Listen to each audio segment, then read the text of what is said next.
Hello friends, नमस्कार। I am C A Ved and welcome you on my YouTube channel. जैसा कि आप thumbnail से देख पा रहे हैं, अगर आपने अपनी इनकम टैक्स रिटर्न को फाइल कर दिया है और फाइल होने के बाद आपकी जो रिटर्न है वो प्रोसेस नहीं हो पा रही है, आपका जो अगर कोई रिफ़ंड का क्लेम बनता है वो नहीं आ पा रहा है, तो आप किस तरीके से उसको प्रोसेस कर सकते हैं इस वीडियो के अंदर मैं आपको बताऊँगा। तो चलिए एक बार डिटेल में हम इस वीडियो को देख लेते हैं। तो सबसे पहले तो आपको अपने इनकम टैक्स के पोर्टल पर लॉगिन कर लेना है, और जब आप अपने इनकम टैक्स के पोर्टल पर लॉगिन कर लेंगे तो आपको कुछ इस तरीके से विंडो नज़र आ जाएगी। तो इसमें आपको क्या करना है, सबसे पहले तो आप देख लीजिए, जैसे आपका ई फाइल यहाँ नज़र आ जाएगा, आपको उसके ऊपर क्लिक कर लेना है। इनकम टैक्स रिटर्न आएगा, इस पर क्लिक कर दीजिए। उसके बाद व्यू फाइल रिटर्न में चले जाइए। आप व्यू फाइल रिटर्न में जब जाएंगे तो देखिए व्यू फाइल रिटर्न में आपको कुछ इस तरीके से अपना स्टेटस नज़र आएगा। जैसे ये मैंने इनकम टैक्स रिटर्न जो है वो 30 जून को फाइल करी थी, और 30 जून को ही मैंने ये ई वेरीफाई करा दी थी। तो आज देखिए 26 या 25 तारीख हो चुकी है, तो करीब 25 या 26 दिन हो चुके हैं। तो जो मेरी रिटर्न है वो अभी भी प्रोसेस नहीं हो पा रही है, क्योंकि प्रोसेस नहीं हो पाएगी तो अगर मेरा कोई रिफ़ंड बनता होगा या जो मेरी रिटर्न है वो कम्प्लीटली सक्सेसफुली फाइल नहीं मानी जाएगी। तो इस तरीके से आपके भी, अगर आपने कोई इनकम टैक्स रिटर्न फाइल किया तो आपका भी कुछ स्टेटस इस तरीके से दिखा सकता है। हो सकता है आपकी प्रोसेस हो चुकी हो पर रिफ़ंड पेंडिंग हो। तो इसके लिए आपको क्या करना है, तो एक बार आप बैक आ जाइए। जब आप बैक आ जाएंगे तो आपको देखिए यहाँ पर ग्रेवाइंस नज़र आ जाएगा। इस ग्रेवाइंस पे आप क्लिक कर दीजिए। तो जब आप ग्रेवाइंस पे क्लिक करेंगे तो आप यहाँ पर सबमिट ग्रेवाइंस आपको नज़र आएगा, आप इस पर टिक कर दीजिए। तो देखिए जैसे ही आप इस पर टिक करेंगे तो आपको इस तरीके से देखिए आपको पेज नज़र आ जाएगा। अब यहाँ पर आप अपना जो भी ग्रेवाइंस है, रिफंड से रिलेटेड है या आपकी इनकम टैक्स रिटर्न जो है वो प्रोसेस नहीं हो पा रही है, आप उसको सबमिट कर सकते हैं। तो जैसे मेरे केस में मैंने अपनी रिटर्न को ई वेरीफाई तो करा लिया है और 25 दिन हो चुके हैं। ई वेरीफाई के बाद मेरा नेक्स्ट स्टेप नहीं आ पा रहा है, तो मेरी जो रिटर्न है अभी आप कह सकते हैं प्रोसेस भी नहीं हो पाई है।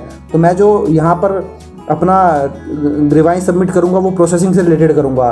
तो इसके लिए सबसे पहले तो देखिए यहाँ पर आपका इशू जो भी आप यहाँ पर टाइप कर सकते हैं, तो मैं टाइप कर देता हूँ। तो जैसे मैंने यहाँ टाइप कर दिया है, return e verify on 30 June 2022 को मेरी रिटर्न वेरीफाई हो चुकी है असेसमेंट ईयर 22-23 के लिए, but not process till date, और अभी तक ये प्रोसेस नहीं हुई है। तो इस तरीके का जो भी आपका ग्रेवाइंस होगा, देखिए आपको यहाँ बहुत सारे ऑप्शन नज़र आ जाएंगे। आप इनमें से कोई एक चूज़ करना होगा, जो भी रेलिवेंट डिपार्टमेंट होगा। ई फाइलिंग है, एओ है। एओ के केस में आप तब कर सकते हैं जब आपकी रिटर्न प्रोसेस हो चुकी है और आपको रिफंड का कोई इशू है। सीपीसी टीडीएस से रिलेटेड कोई इशू है, यूटीआई टीसीएल है, एसडीएल है, सीपीटी सीआईटीआर है, एसबीआई है, डीआईटी है। तो देखिए इतने सारे यहाँ पे आपको रेलिवेंट डिपार्टमेंट है। जो भी आपसे रिलेटेड कोई भी ग्रेवाइंस होगा, आप यहाँ पर आके उसको चूज़ कर सकते हैं। अब मेरे केस में जैसा कि मैंने रिटर्न तो ई वेरीफाई करा दिया, बट वो प्रोसेस नहीं हो पा रही है। तो अगर आपकी भी रिटर्न प्रोसेस नहीं हो पा रही है तो आप सीपीसीटी आईटीआर के ऊपर क्लिक कर सकते हैं। बट अगर आपका रिटर्न प्रोसेस हो गई और रिफंड नहीं आ रहा है तो उस केस में आप जो एओ है उसको सिलेक्ट कर सकते हैं। तो मेरे केस में तो ई वेरीफाई हो गई है, वो प्रोसेस ही नहीं हो पा रही है, तो रिफंड तो बाद की बात है। तो उससे जो पहला स्टेप है प्रोसेसिंग वही नहीं हुई है, तो मैं सीपीसी आईटीआर को सिलेक्ट कर लेता हूँ। तो देखिए जैसे ही मैंने सिलेक्ट किया डिपार्टमेंट सीपीसी आईटीआर, तो यहाँ पर आपको कैटेगरी और सब कैटेगरी भी सिलेक्ट करनी होगी। तो कैटेगरी जब आप देखेंगे तो देखिए आपको बहुत सारी कैटेगरी यहाँ दिखा देगा, कम्युनिकेशन, डिमांड, फीडबैक, आईटीआरवी, प्रोसेसिंग। आप इसको स्क्रॉल डाउन करेंगे तो और बहुत सारी चीज़ें नज़र आ जाएंगी। तो मुझे सीपीसी आईटीआर के केस में जब मैं अपनी रिटर्न प्रोसेसिंग के लिए ग्रेवाइंस डालूंगा तो मुझे यहाँ प्रोसेसिंग सेलेक्ट कर लेना है। तो आप प्रोसेसिंग पे क्लिक कर दीजिए। तो देखिए प्रोसेसिंग आ चुका है। अब सब कैटेगरी में हम जाएंगे तो यहाँ पर भी देखिए काफ़ी सारी चीज़ें आपको नज़र आ जाएंगी। तो यहाँ पर आपको अदर्स प्रोसेसिंग पे क्लिक कर देना है। तो देखिए जैसे ही आप इसको क्लिक करेंगे तो आपकी तीनों ही कॉलम जो है वो फिल हो चुके हैं। अब आपको यहाँ पर ये जो कंटिन्यू का बटन है इस पर क्लिक कर देना है। तो जैसे ही मैं कंटिन्यू करूँगा तो देखिए ये मुझसे पूछ रहा है कि किस असेसमेंट ईयर के लिए आप ये ग्रेवाइंस फाइल करना चाहते हैं। तो मैं जो करंट असेसमेंट ईयर है 22-23 मीन्स इस फाइनेंशियल ईयर की जो रिटर्न मैंने 21-22 फाइनेंशियल ईयर की जो रिटर्न फाइल करी है असेसमेंट ईयर 22-23 में, उसके से रिलेटेड मेरा ग्रेवाइंस है। तो ये आपको ज़रूरत नहीं है देने की। अब ये आपसे ग्रेवाइंस डिस्क्रिप्शन मांगेगा, तो चलिए ये भी हम फिल कर देते हैं। तो देखिए ये भी मैंने फिल कर दिया है।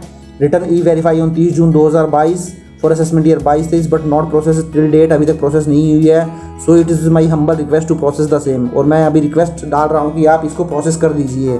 तो जब आप इसको थोड़ा नीचे स्क्रॉल डाउन करेंगे तो देखिए जब स्क्रॉल डाउन करेंगे तो आपको यहाँ पर ये अटैचमेंट मांगेगा। आप यहाँ अपना फॉर्म 16 या 16A की कॉपी लगा सकते हैं, चलान की कॉपी लगा सकते हैं, ऑर्डर कॉपी अगर कोई डिपार्टमेंट से आया वो लगा सकते हैं, या फिर देखिए यहाँ पर आपको नीचे अदर डॉक्यूमेंट नज़र आ जाएगा। तो अदर डॉक्यूमेंट के अंदर आपकी जो रिटर्न की कॉपी है, जो आपने रिटर्न फाइल की है, उसकी एक्नॉलेजमेंट आप लगा सकते हैं। अगर आपके पास वो एक्नॉलेजमेंट अवेलेबल नहीं है, सॉफ्ट कॉपी या हार्ड कॉपी, आप उसको कैसे डाउनलोड कर सकते हैं इनकम टैक्स के पोर्टल से, उसके ऊपर भी ऑलरेडी मैंने एक डिटेल में वीडियो बनाया हुआ है, और वीडियो का लिंक जो है मैंने नीचे डिस्क्रिप्शन में दे दिया है, या फिर आप ऊपर उसको आई बटन में भी देख सकते हैं। तो वहाँ से आपको आइडिया लग जाएगा कि आप अपने आईटीआर की एक्नॉलेजमेंट को कैसे डाउनलोड कर सकते हैं। तो यहाँ पर आपको अदर डॉक्यूमेंट में आपकी जो आईटीआर जो आपने फाइल की है उसकी एक्नॉलेजमेंट की जो कॉपी है आप उसको यहाँ लगा सकते हैं। तो चलिए मैं उसको यहाँ पे अटैच कर देता हूँ। तो देखिए मैंने यहाँ वो PDF की जो मेरी एक्नॉलेजमेंट की कॉपी है वो PDF मैंने यहाँ पे अटैच कर दी है। और अब मैं क्या करता हूँ, अपना जो ग्रीवांस है उसको सबमिट करवा देता हूँ।